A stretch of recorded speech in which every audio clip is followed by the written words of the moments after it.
Assalamualaikum warahmatullahi wabarakatuh. Jadi pada pagi hari ini, alhamdulillah indah banget ya. Jadi kita habis sholat subuh selesai, saudaranya masih segar banget.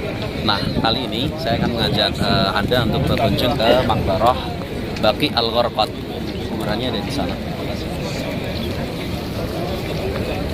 Jadi di Maqbarah Baqi sendiri itu artinya adalah sebidang tanah yang di situ tertanam beberapa jenis akar-akaran. Kemudian kalau gharqad itu dinisbatkan kepada salah satu pohon berduri yang waktu itu tumbuh di sana. Nah, di Maqbarah Baqi ini itu sudah ada dari semenjak zaman Rasulullah SAW pertama kali datang ke Madinah. Jadi memang itu udah menjadi sebuah perkuburan yang memang udah lama banget. Nah, kita akan langsung lihat ke sana dan bagaimana keadaannya. Nah, di Maqbarah Baqi ini ada sekitar 10.000 sahabat yang dimakamkan di sana. Itu luar biasa banyak banget.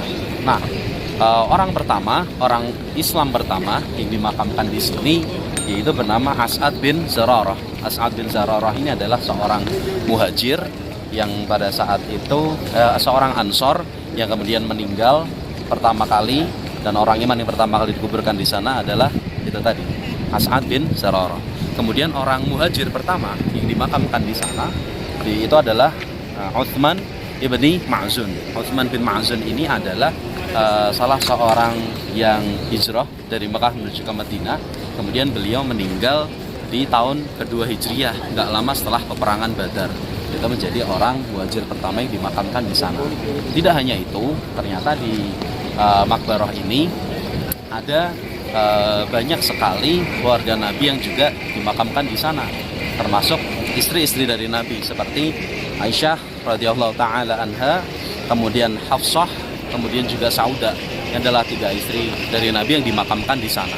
Sedangkan untuk Khadijah binti Khuwailid itu dimakamkan di Jannatil Ma'ala yang ada di kota Makkah. Kemudian setelah para istri Nabi, ternyata putri dari Rasulullah SAW, the daughters of the Prophet, itu beberapa yang dimakamkan di situ juga. Termasuk diantaranya adalah Fatimah, kemudian Ruqayyah, kemudian Zainab, dan juga Ummi Kulthum. Itu adalah 4 putri Rasulullah SAW yang dimakamkan di sana.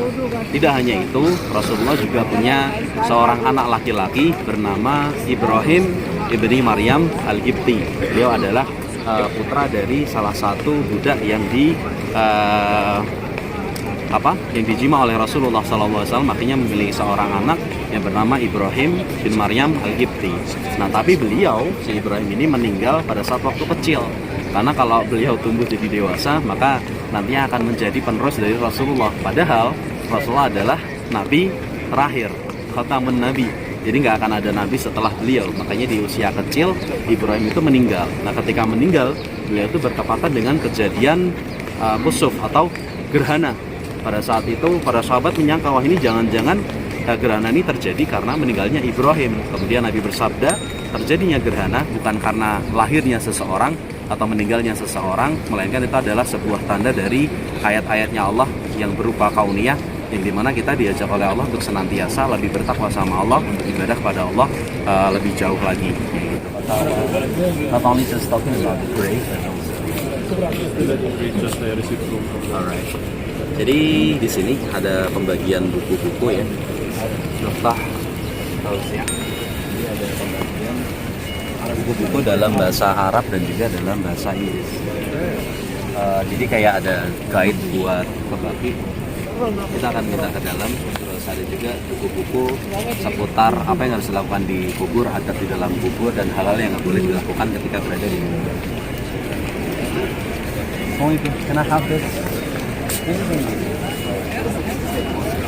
Jadi kayak gini ya, visiting the graveyard of Al-Baqiyah. Jadi direview oleh Syekh Dr. Sulaiman bin Sulaim Al-Khairi. Jadi intinya deskripsi dari Maqbarah Baqi, kemudian pahala-pahala atau kebaikan dari Maqbarah Baqi itu sendiri, kemudian permissibility of visiting Al-Baqi, jadi halal apa yang diperbolehkan yang kita lakukan di sana. Kemudian ada juga location of some of those buried in Baqi Al-Gharqad, jadi beberapa lokasi para sahabat yang dimakamkan di sana. Itu kalian ambil aja di sini. Ada juga unacceptable action. Jadi yang hal-hal yang nggak boleh dilakukan selama kita berada di Baqi Al-Gharqad. Jadi ini ada complete guide yang harus kalian punyai kalau kalian mau datang ke Maqbarah Baqi Al-Gharqad. Kita lanjut. Jadi yang di belakang saya, dari papan dari ujung sana sampai ke ujung sana, ini ada beberapa hal yang juga perlu kita ketahui, dituliskan dalam bahasa Arab, bahasa Indonesia atau Melayu, juga ada di dalam bahasa Urdu dan bahasa Inggris. Kita Auladur Rasulullah SAW. Jadi anak-anak turunnya Rasulullah SAW. Dari yang paling kanan ada Qasim, kemudian Zainab, Abdullah, Ruqayyah, Ummu Kulthum, Fatimah dan Ibrahim. Kalian nanti baca-baca aja. Cuman di sini juga sebenarnya udah ada. Kita lanjut langsung masuk ke Maqbarah Baqi.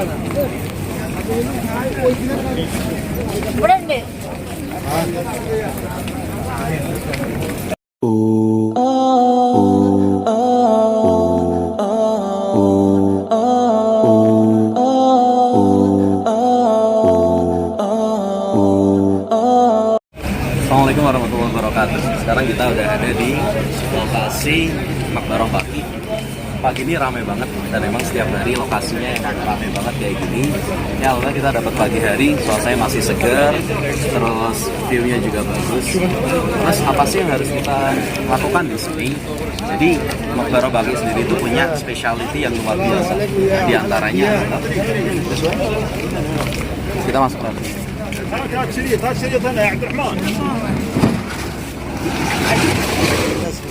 حجي ما في دقيقة.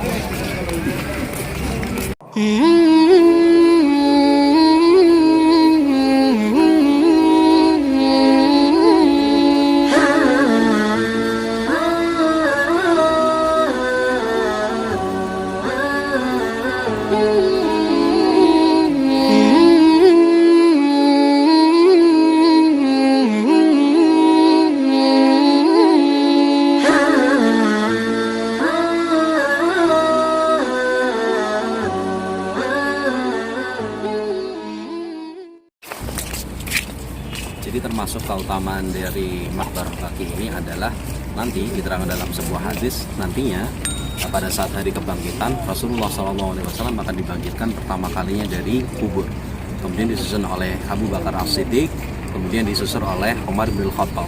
Kemudian setelah itu yang dibangkitkan adalah semua jenazah yang ada di Maqbarah Baqi ini akan dibangkitkan oleh Allah menjadi golongan nasib pertama yang dibangkitkan di dalam Maqbarah Baqi. Juga termasuk keutamaan yang kedua, man istata'a minkum ayyamuta fil madinati falyaf'al fa inni asyhadu liman mata biha. Barang siapa yang di antara kalian mampu untuk meninggal di kota Madinah, maka supaya ia melakukannya, karena nanti di hari kiamat Rasulullah akan menjadi saksi kepadanya bagi siapapun yang meninggal di kota Madinah. Nah, siapapun yang meninggal di kota Madinah akan dimakamkanlah di Maqbarah Baqi ini.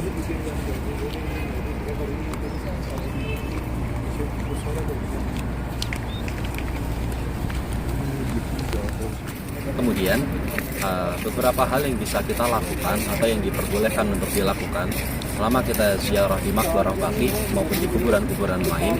Yang pertama adalah agar kita senantiasa diingatkan dengan kematian. Nabi SAW pernah bersabda, "Fazurul maut, fazurul qabr, fa innahu tudzakiru lil maut." Kalian berziarahlah kubur karena hal itu bisa mengingatkan kita pada kematian. Jadi salah satu substansi yang paling besar kenapa seorang itu disunahkan untuk ziarah kubur adalah agar kita senantiasa mengingat pada kematian.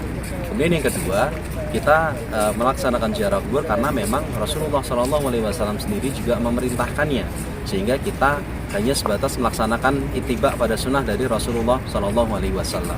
Jadi bukan karena kuburannya, tapi karena Rasulullah mensunahkan hal itu. Kemudian yang ketiga, kenapa kita disunahkan untuk ziarah pada kubur? Yaitu karena kita diperintahkan oleh Rasulullah SAW untuk mendoakan kepada mereka. Karena pada hakikatnya para jenazah yang berada di dalam kubur, mereka sedang menghadapi ujian yang luar biasa. Mereka ditanyai ketika berada di alam kubur, ma'ilmuka bihadzal rajul, kemudian marrabbuka, kemudian bagaimana amalan kita selama di dunia. Mereka ditanyai, maka kita disunahkan mendoakan kepada mereka dan menyampaikan salam kepada mereka, mendoakan mereka dengan doa-doa ampunan, kemudian rahmat, dan juga menyampaikan salam kepada mereka. ada beberapa hal yang dilarang untuk dilakukan selama kita ziarah di Maqbarah Baqi itu atau di kuburan manapun yang kita kunjungi. Yang pertama adalah kita berdoa kepada jenazah yang ada di dalam kubur itu nggak bisa. Jadi orang yang meninggal mereka sudah mempunyai tanggung jawab di depan Allah dan mereka nggak bisa memberikan kemanfaatan pada kita sedikit pun. Jadi kita nggak diperbolehkan untuk berdoa, meminta atau tabarruk mencari keberkahan dari kuburan orang-orang salih yang telah meninggal. Kemudian yang kedua yang dilarang adalah bersujud maupun rukuk kepada mereka. Karena kita diperintahkan hanya untuk bersujud kepada Allah, rukuk kepada Allah, menyembah kepada Allah, bukan kepada orang-orang yang telah meninggal. Kemudian yang perlu diperhatikan pula yang ketiga, dilarangnya ikhtilat atau bercampurnya antara laki-laki dan perempuan. Jadi diusahakan untuk bisa memisahkan diri dari golongan perempuan dengan perempuan, laki-laki dan laki-laki. Dan yang disunahkan untuk mengunjungi kubur itu adalah dari golongan laki-laki. Sedangkan bagi wanita hal itu menjadi hal yang makruh atau dibenci sehingga wanita untuk datang ke kuburan. Kemudian kalau kita lihat di Maqbarah Baqi ini tidak ada batu nisan yang dituliskan nama jenazah.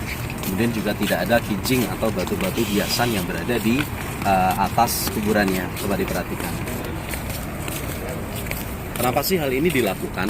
Karena memang Rasulullah SAW sendiri itu melarang dengan adanya batu nisan yang dituliskan maupun dihias.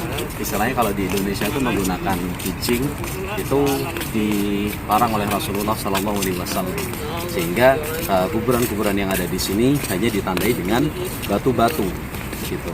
Kalau untuk sahabat-sahabat yang spesial, yang lokasinya agak dekat di pintu masuk dan pintu keluar, itu beberapa di antara mereka cuma dikasih batu, kemudian nanti dibikin kayak denah, ada satu ruangan yang di situ ada denahnya, di situ ada tulisannya kuburan nomor 1 milik siapa, kedua nomor siapa, agar tahu untuk lokasi dikuburnya para sahabat. Adapun selain mereka hanya dikuburkan seperti ini tanpa adanya batu nisan yang bertuliskan nama mereka maupun hiasan-hiasan dari di atas kuburan mereka.